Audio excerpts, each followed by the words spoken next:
Welcome back, guys. This is Nick, the Booksmith, and I have yet another journal to share with you today. This one, there was a sneak peek on my Instagram, so you may have seen that. This one is near and dear to my heart because it's one of my favorite colors, other than the pastel black. This one is done in this gorgeous, again, my camera went too big. We'll try, wrong way. Okay, there we go.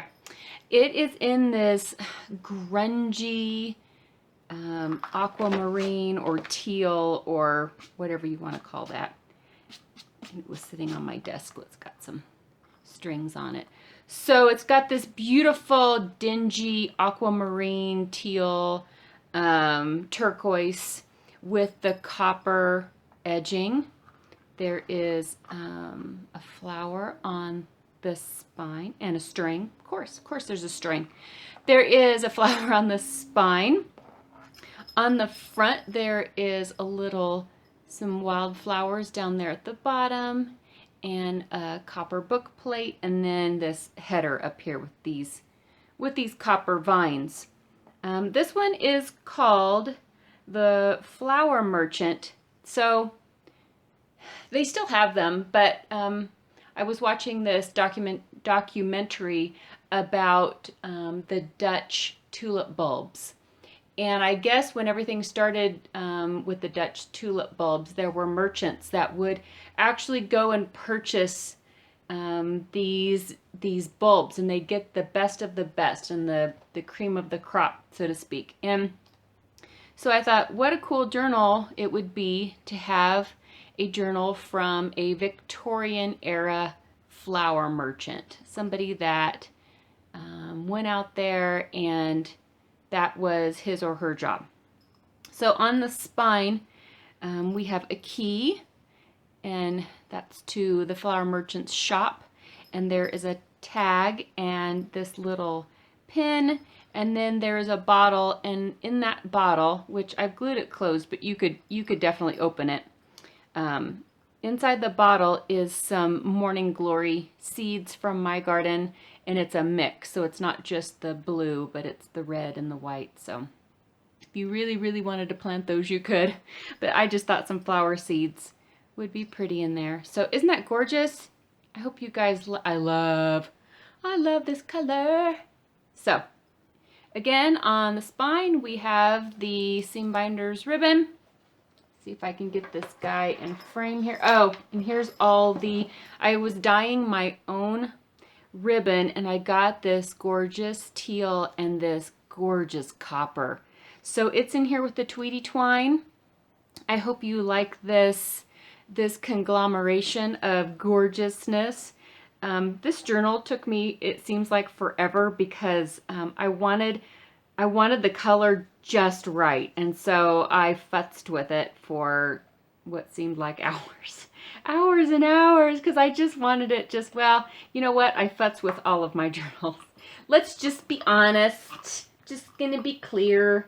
I futz with all my journals because I think I'm a little OCD, and if something doesn't flow right, if it doesn't make sense in my brain, I will chuck it and I will start over. And I have done that. I cannot tell you how many times things have been chucked and started over, and my friends are like, that was just fine. I'm like, no, it's not. It's not fine.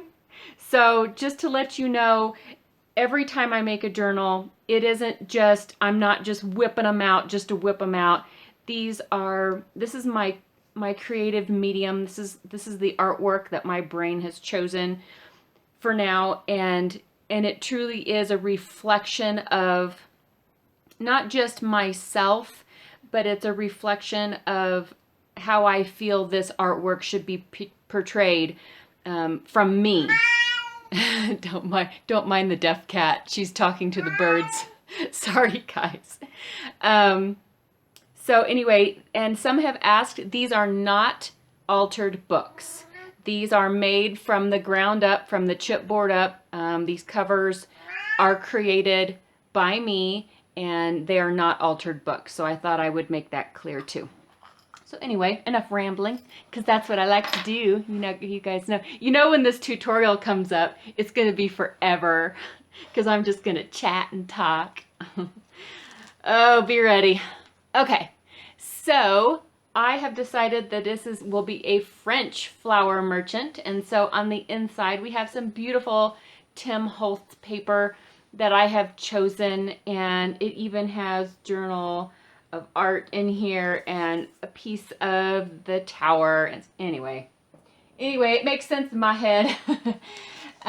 We have this sewn page here, these sewn pages with this peekaboo pocket, and a little different here in the front because it's like a Frankenstein page that I put together with some seam binders ribbon, and this seed packet. So that's one thing you're going to see in this journal. There's going to be a lot of references to seeds and flowers and that kind of thing.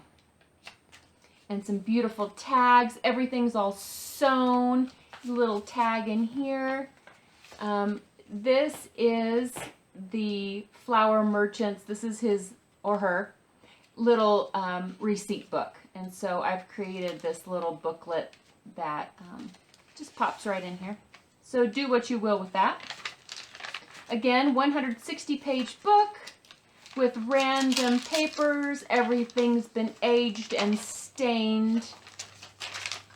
And there's another, this nasturtiums.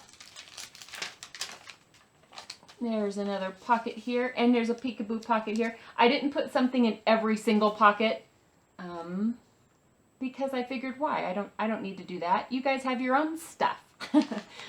So, but there is a lot of ephemera in here. A little Brad on here. A vintage shipping tag here. I figured this was part of a flower shipment, so that went in there. There's a journaling spot here. I got some beautiful new inks, and so isn't that pretty? It's kind of an olive green. Pretty pretty. So just some places for the merchant to write down sales and maybe prospective flower farms to go check out. You know, that kind of thing. You know, all my journals come with a story. They're not your story, but you can turn them into whatever story you like. Another journal card here, all sewn. A lot of sewing in this one. Peekaboo pocket here. A little tracing paper ruffle on this antique sheet music. Some ledger. Some neat transfer here. There's another Burpee and Company, another seed company. Another fold out. So again, tons of room. This is something I will talk about in the tutorial I'm going to do, is my ratio of ephemera to patterned paper, you know, that what goes through my head as far as that. And it's all subjective. It's relative because it doesn't matter. It's just how I feel. There's a DM Ferry and Company, also a seed company. One of my journal cards from one of my kits, and a tracing paper ruffle. Some grid paper. I'll try to flip through the blank pages quickly. Another journal card there. Some graph. Beautiful aged looking tag there. There's another journal card all clipped in this pocket. Another pocket here with some fibers at the bottom. Some botanicals, some illustrations from the mid-1800s I put in there. And a map. There is another journal card. And there's another, this is not a seed packet, but a page from a seed company that talks about this type of tomato. And more ruffles. And then here is the back page. So you see the papers are in teal and copper, the ones that I've chosen, the pattern papers. So they blend real pretty with with all the clips and the cover. So I hope you guys like that. All right, so that is this girl, and she will be going up on the Etsy store today. And I have another one that's halfway done, and then another one that's not quite halfway done that I'm working on. So I have two in my head that will be done fairly soon. Maybe by tomorrow I'll have the other one finished up, and then I have at least one more for this week coming up. So anyway, hope everybody had a great weekend. Thank you again so much for stopping by and checking out the latest project. And I will see you soon. Love you guys. Bye.